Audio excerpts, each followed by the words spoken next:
كتاب الله دستوري وخير الخلق أسوتنا بسنته انجلى نوري لهدي الحق أرشدنا.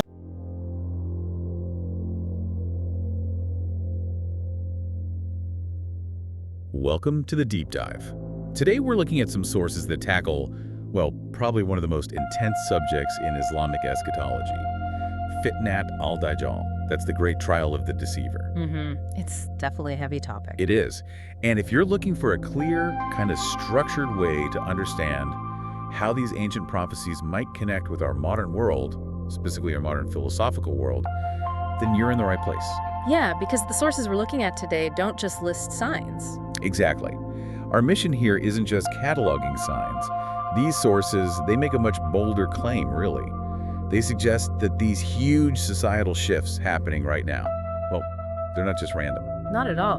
The argument is that they're actively cultivating the perfect philosophical soil for this trial, creating a sort of a DAJJAL-based worldview. A worldview that makes his arrival, well, easier, maybe even feel natural. That seems to be the implication. And the key thing to grasp right from the start is this overarching pattern the sources point out. The whole preparation for this trial, they argue, involves this massive shift in human focus, a pivot. From what to what? From the unseen.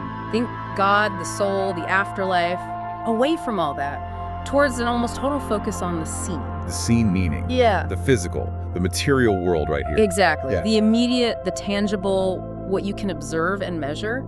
This shift, this unseen to seen pipeline is the central thread we need to follow. Okay, unseen versus seen. That's the engine driving this whole thing. So if we track how we move from one to the other, we see how the stage gets set. Let's unpack that. Right. The sources lay out 4 big philosophical shifts. Foundational changes, not just tweaks. Absolutely foundational. And just listing them doesn't quite capture their impact, you know? They represent this gradual structural move away from the unseen. Okay, so what's the first one? The first is probably the most, well, widely discussed. It's where God, the ultimate unseen reality, is functionally replaced in society's focus by the universe. The universe. Which is still vast, obviously, but it's physical. It's observable, governed by laws we can study. It's seen. Precisely. It shifts the ultimate reference point from something beyond empirical grasp to something within it, even if it's huge.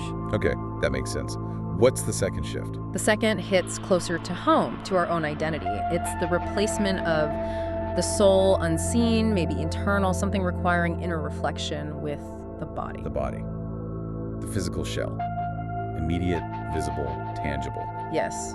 And this isn't just about, say, advances in medicine or focusing on health, although that's part of it. Right, I was going to ask, is it just about longevity or something deeper? Oh, it's much deeper, according to these sources. It extends right into self-perception, materialism, even values. How so? Well, when the body becomes the primary focus, what becomes important? It's the superficial, often. Optimizing the physical, seeking immediate gratification through the senses, sometimes even a kind of self-worship. Your worth gets tied to what's visibly seen. Your looks, your health stats, what you own, what your body can do or display. Exactly. It fosters a kind of inherent narcissism and materialism. And the sources argue this mindset is, well, tailor-made for the DAJJAL's appeal, which is all about worldly dazzle. That's quite stark. Okay, so that's God to universe, soul to body. What's the third shift? The third is exchanging the afterlife, the Akira, which is entirely unseen, based on faith for this current life, the dunya. The world right now, which is all we can see and experience directly. Right, and you can see how that shift might explain the intense pressure many feel today.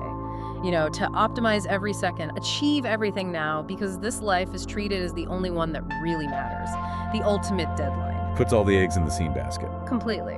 Which leads us to the fourth and maybe the most unsettling shift, functionally speaking. Yeah. This is abandoning the idea of absolute morality, which typically comes from revelation, from an unseen divine source, and replacing it with relative morality. Morality derived from human reason, logic, social consensus, things we can see people debating and deciding. Exactly. Seen outputs of the human mind, or collective agreement. If revelation gives you a fixed right and wrong, an objective standard, well, that's an unseen anchor. But if you ditch that anchor and say, okay, our logic, our current understanding, our feelings, that's the measure, then morality has to keep changing, doesn't it? It's forced into constant motion. It becomes fluid, adaptable, which sounds good to some, but the sources frame it as unstable. This is where that Arabic word comes in, zawaj. Yes, zawaj. Deviation. Morality is constantly deviating because it lacks that fixed external reference point from the unseen. What was wrong yesterday might be okay today, and shocking today might be normal tomorrow. Because the standard itself is moving, based on human reasoning and shifting norms. Precisely. And the sources point out this isn't just happening out there in secular society. It can creep into the very institutions meant to uphold the unseen standard. You mean religious institutions? Yes. They give an example, I believe it was concerning the Church of England, back in the 80s, where, reportedly, some religious authorities started to accept cohabitation for unmarried couples, provided it was based on real love. Oh. Now, the sources use this not to single out one group, but as an illustration, how even within a religious framework, the justification shifted, away from the absolute rule found in the unseen text towards a subjective, internal human experience, the seen feeling of love as the deciding factor. So the danger isn't just individuals drifting, but the potential corrosion of the very structures that were supposed to be the fixed points. That feels significant. It removes the guardrails, in a sense, and this aversion to absolute truth, to revelation, can eventually broaden. Right. Religion itself starts to be seen by many as backwards, oppressive, just setting the stage, clearing the path. Making way for something new, or something appearing new. Wow, okay, so these four shifts, God to universe, soul to body, afterlife to this life, absolute to relative morality, they basically reorient society entirely towards the seen. That's the argument, yes. A total focus on the material, the observable, the human-derived. So how does this perfectly set the stage for the actual trial, the DAJJAL himself? How does he leverage this seen mentality? Now here's where it gets really interesting, connecting the philosophy to the prophecy. The DAJJAL is described, as you know, as the biggest test, the greatest fitna humanity will ever face. Right. And the sources explain that Allah, God, will empower him with extraordinary abilities, things normally reserved for the divine. But why? To test his creation. And these powers, let me guess, they all operate in the realm of the seen. Every single one. They are designed to dazzle and deceive through mastery of the physical, material world. Think about it. Okay, like what? Like, apparently having the ability to seemingly give life back to someone he himself has just killed. Whoa, that's a terrifyingly visible display. A mimicry of divine power, but right there for everyone to see. Exactly. Then there's commanding the sky to rain, commanding the earth to produce crops and greenery. Immediate, tangible benefits. Food, water, prosperity. Right now. Right here. Very appealing if your focus is purely on this dunya, this world. Extremely appealing. He's also described as having his own versions of paradise and hell, Jannah and Jahannam, and two rivers. Again, physical, visible manifestations of reward and punishment designed for maximum impact on the senses. It's all about manipulating the seen world to an unbelievable degree. But it goes even deeper, according to the sources, beyond just controlling nature's cycles. They mention that the very resources of the earth will submit to him. Resources. Right. Like oil, gold. Maybe, but the sources specifically highlight things that weren't always considered treasures. They mention sand and silicone. Sand and silicone. Why those? That seems oddly specific. Think about it from our modern perspective.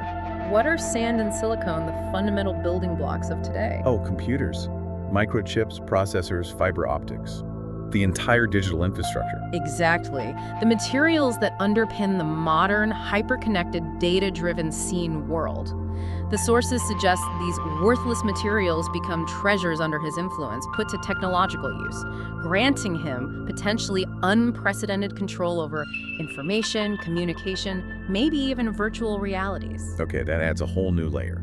It's not just basic sustenance, it's potentially mastery over the technological reality we're increasingly living in. That's the critical insight the sources seem to be pointing towards. This isn't just about ancient miracles. It maps eerily well onto modern capabilities, or at least the direction things are heading. When you put it like that, artificial rain exists.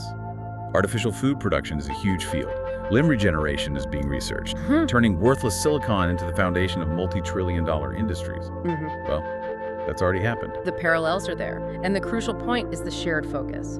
Both the philosophical shifts and the DAJJAL's methods zero in on the same thing, the seen world. And not just controlling it, but making it beautiful. Yes, the beautification, the zina. The sources stress this. The world during his time will be adorned, beautified like never before. Zina means adornment, beauty, making something attractive. So the temptation isn't just power, it's also overwhelming beauty, luxury, ease, all in the physical realm. The ultimate refinement of the seen world as bait. Precisely. The trial isn't just a monster appearing. It's a spiritual crisis wrapped up in technological marvels and irresistible worldly attractions. Okay, this is a lot. It paints a picture of a world philosophically primed for a specific kind of deception, focused entirely on the material. So, for us navigating this world now, a world already so heavily invested in the seen, what's the protection? Right. This is where the sources bring in Surat Al-Kahf, chapter 18 of the Quran, specifically the first 10 verses, or ayat. The Prophet Muhammad, peace be upon him, instructed reciting these for protection against the DAJJAL's fitna. How do these verses act as an antidote to those 4 shifts we talked about? Well, let's look.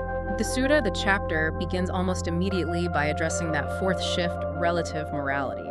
It starts by praising the book, the Quran itself, as the one in which he has placed no crookedness, iwaj, or deviation.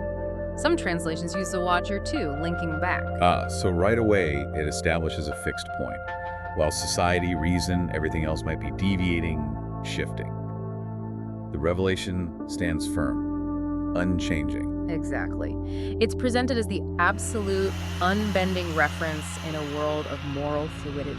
The sources use a powerful analogy. What is that? It's like being in a raging flood, the flood of relative values, shifting norms, worldly pressures.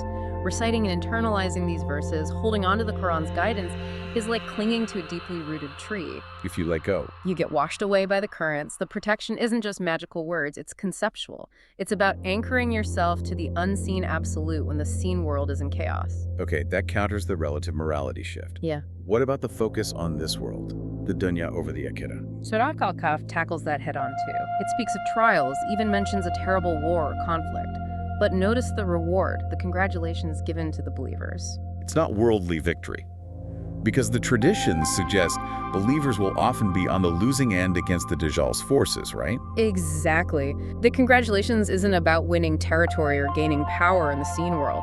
It's explicitly the reward of Jannah, paradise forever, the unseen reward. So it immediately reorients your focus. When the DAJJAL is offering the ultimate seen rewards wealth, power, control over nature, the surah reminds you that the real prize is unseen and eternal. It pulls your gaze upwards, away from the dazzling distractions at your feet. And what about the zina, that intense beautification of the world that acts as bait? There's a specific verse, ayah 7. Indeed, we have made that which is on the earth adornment, zina, for it, that we may test them. So it directly names the zina. It frames all the beauty of the world explicitly as a test. Precisely. It tells you why the world is so beautiful and captivating, especially when that beauty reaches its absolute peak during the DAJJAL's trial. It's not the end goal, it's the test mechanism itself. Just before, as the verse continues, the earth becomes barren, a sign of the end. That's a crucial perspective shift. Seeing the beauty as the test, not the reward. And finally, there's the story at the heart of the surah, the people of the cave. Allah made their story central to this protection. The young men who fled persecution and took refuge in a cave. Yes.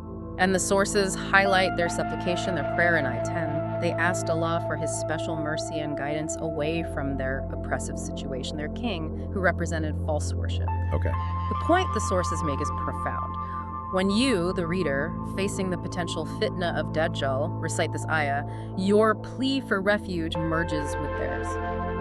You're identifying your struggle against the ultimate worldly pressure with their historical struggle. So you're asking for that same divine intervention, that same unseen protection, that same escape from the overwhelming power of the seen tyrant. Exactly. And notice their strategy wasn't confrontation. It was escape, refuge, reliance on the unseen, which aligns perfectly with the instruction regarding the DAJJAL. Don't fight him head on. Right. The sources are quite clear. The primary instruction is avoidance. Run away. Hide in the mountains if you have to. And if you do encounter him, recite those first 10 verses of Al-Kahf immediately. The strategy is spiritual defense and physical retreat, not material confrontation. Rely on the unseen anchor and avoid the overwhelming seen power. Wow, okay. So wrapping this up, this deep dive really connects the dots, doesn't it? It suggests the path to the ultimate trial is paved, philosophically, by this massive societal shift. From unseen to seen, from God to universe, soul to body, afterlife to this life, absolute truth to relative opinion. And the protection offered by Surat Al-Kahf acts as a direct counter-programming, reasserting the unseen, the absolute, the eternal, right when the seen world is at its most tempting and deceptive peak. It provides the fixed point, the anchor, the perspective shift needed to navigate that specific trial. So for you listening, the key takeaway here from these sources is that this huge prophesying trial isn't just some future event out of the blue. The groundwork, the philosophical groundwork, is arguably being laid right now. Through this gradual, almost unnoticed erosion of focus on the unseen, on spirit, revelation, timeless truth, and the overwhelming embrace of the Inamera. Seeing the material, the body, human reason, temporary values. The protection, therefore, isn't just a ritual recitation, but an act of clinging to those fixed points of revelation found in the surah, reorienting your own focus. It's an internal fortification against an external pressure that leverages our fascination with the material world. Which leaves us with a final thought, maybe something provocative to mull over based on these sources. They argue the greatest trial is this spiritual and ethical crisis, but it comes disguised as progress, as technology, as moral freedom, as the ultimate optimization of worldly life. So if the DAJJAL's entire project is to make you focus solely on the seen, what small, perhaps deliberate acts are you taking in your daily life to preserve your connection to the unseen? Is it prayer, reflection on the afterlife, holding on to a moral standard even when it's inconvenient or unpopular? And maybe ask yourself, how much of your own current moral compass is genuinely rooted in a timeless, unseen definition of right and wrong, versus how much is shaped by the shifting sands of temporary reason, social trends, and the beautified distractions of the seen world? Something definitely worth reflecting on, especially as the world seems to keep accelerating deeper and deeper into the realm of the seen. Thank you for joining us on the Deep Dive.